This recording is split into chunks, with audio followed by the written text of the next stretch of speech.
Who's stirring the pot? Who's keeping the narrative churning? Let's talk about it. All praise to the Most High Yah Shalom. Thank you for tuning in to another Righteous Spirit-filled episode. Today I'm back at it in them trenches, handling that kingdom business.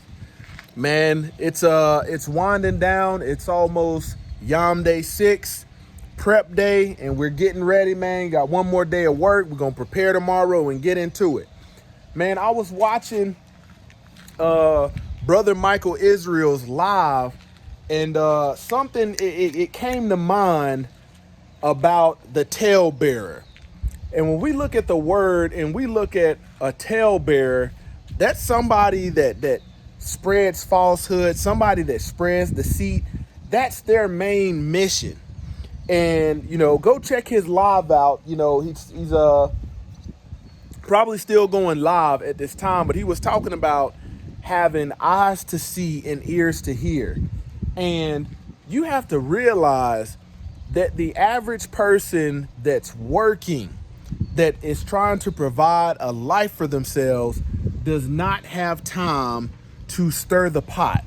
And one thing about the talebearer is they'll take a little bit of truth, a whole lot of lies, mix it in a pot, stir it up, so you don't know what the original recipe was. You can't see the truth from the lies. That's their whole agenda, is trying to warp your mind by giving you something that's by giving you something that's been conjured, a new narrative, and just to keep it going. And you got to think about it. You got to look at how many hours for this brother not to even be a part of it. This brother wasn't even a part of it.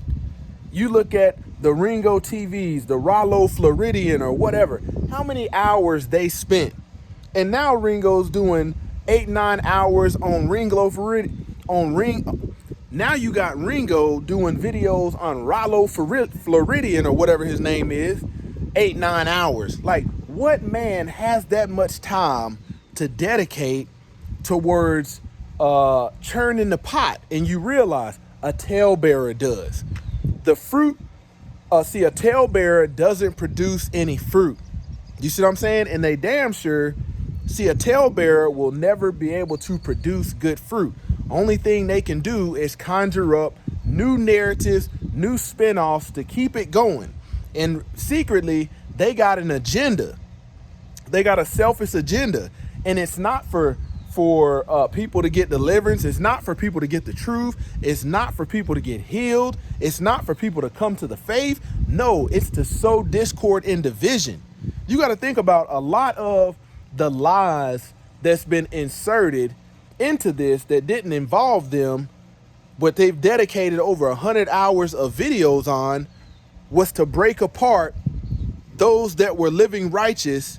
And they were using bits and pieces and snippets and clips of people who were not credible witnesses, who could not give a true testimony, and then launching that forward as, taking somebody that's not a credible witness and then taking their statement, chopping it up and saying, okay, just because this person is giving a testimony, it's credible and we're running with it.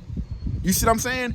Man, you got to ask yourself sometimes, who's stirring this narrative up? TMZ does the same thing. TMZ, that's all they do. Look for a juicy story and stick to it and stir the pot up. Oftentimes there's a sprinkle of truth in it, but the rest of it is lies, and that's how they deceive millions. A lot of narratives get pushed out, and social media will eat it up left, right, hook, line, and sinker. You got to think about it. The talebearer is the one standing over the pot saying, okay, I heard something that's the truth, and I can profit off of spreading the lie, and I can profit off of acting like I'm the one that's in knowledge of. When I wasn't there, I never took part of it. They sprinkle their lies into the pot. Here you got a new narrative. Be mindful of the talebearer. Closer to Yah Ministry, kicking that thing gun barrel straight.